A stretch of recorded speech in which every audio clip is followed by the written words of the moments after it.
Pesar-se ou não?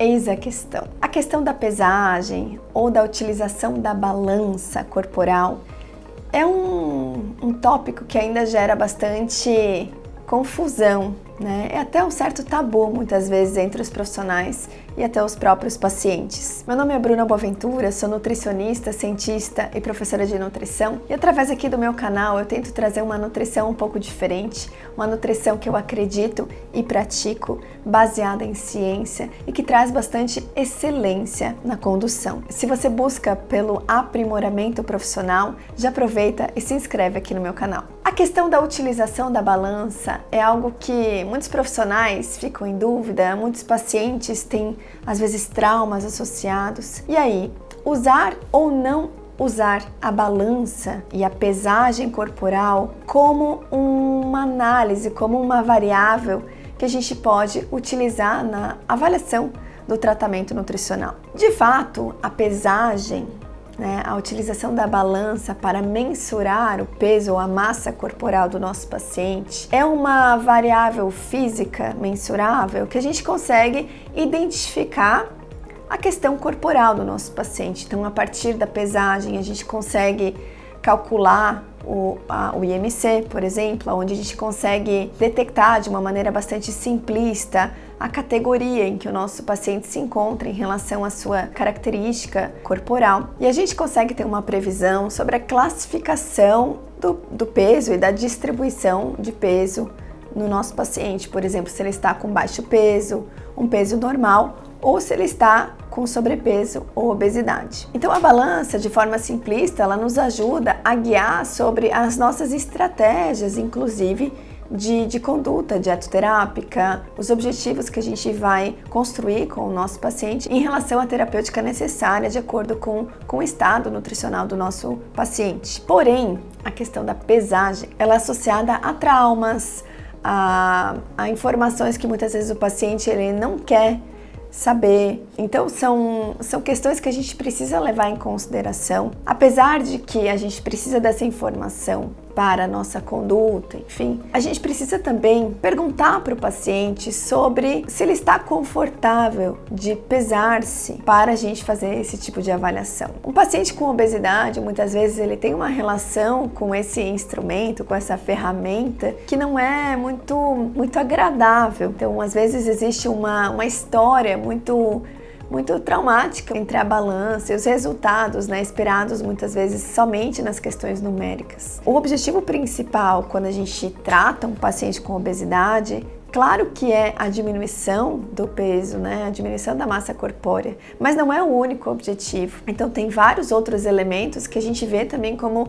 importantes para buscar a saúde que a gente almeja para o nosso paciente. Não somente o peso, mas também melhora de parâmetros bioquímicos, melhora de comportamentos alimentares tão disfuncionais. Então são vários elementos que a gente consegue avaliar o sucesso do tratamento. A grande questão é que quando o paciente, ele, além desses outros elementos, ele identifica a diminuição de peso na balança, existe um fortalecimento, inclusive da adesão, de saber que está dando certo. Então, um sentimento de autoeficácia bastante fortalecido, de que os esforços, enfim, toda a dedicação ao tratamento está dando resultado, porque é um resultado visível, sim, numericamente, mas também na percepção. Então, como forma das vezes a gente monitorar o tratamento e verificar a questão da diminuição de peso,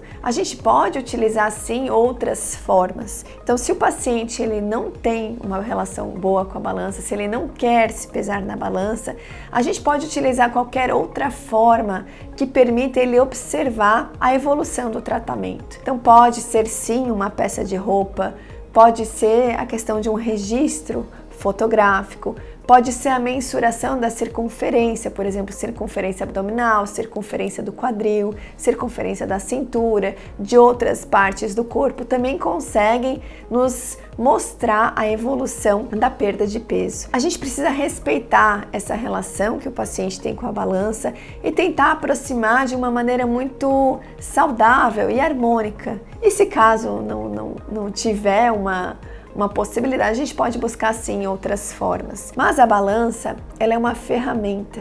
E eu gosto muito de utilizar a analogia de um termômetro. O termômetro, ele não significa que ele é a febre, mas ele mostra que se está com febre. Então a gente usa o termômetro para mensurar a temperatura e a partir disso, ok, por exemplo, a minha filha, ela tá quentinha, deixa eu realmente avaliar se ela está com febre. Então eu pego o termômetro e mensuro a temperatura. Ok, ela está com febre, eu vou fazer algo em relação a essa febre. Vou dar um antitérmico, vou fazer alguma coisa para confrontar aquela febre, né? A gente pode fazer essa analogia com a balança. A balança, ela é um instrumento para nos apontar se aquele comportamento que a gente está tendo, ele refletiu na balança de uma maneira que eu preciso ligar o meu sinal de alerta e fazer algo a respeito. É claro que muitas vezes a gente coloca emoções associadas a esse resultado numérico que a balança dá. Isso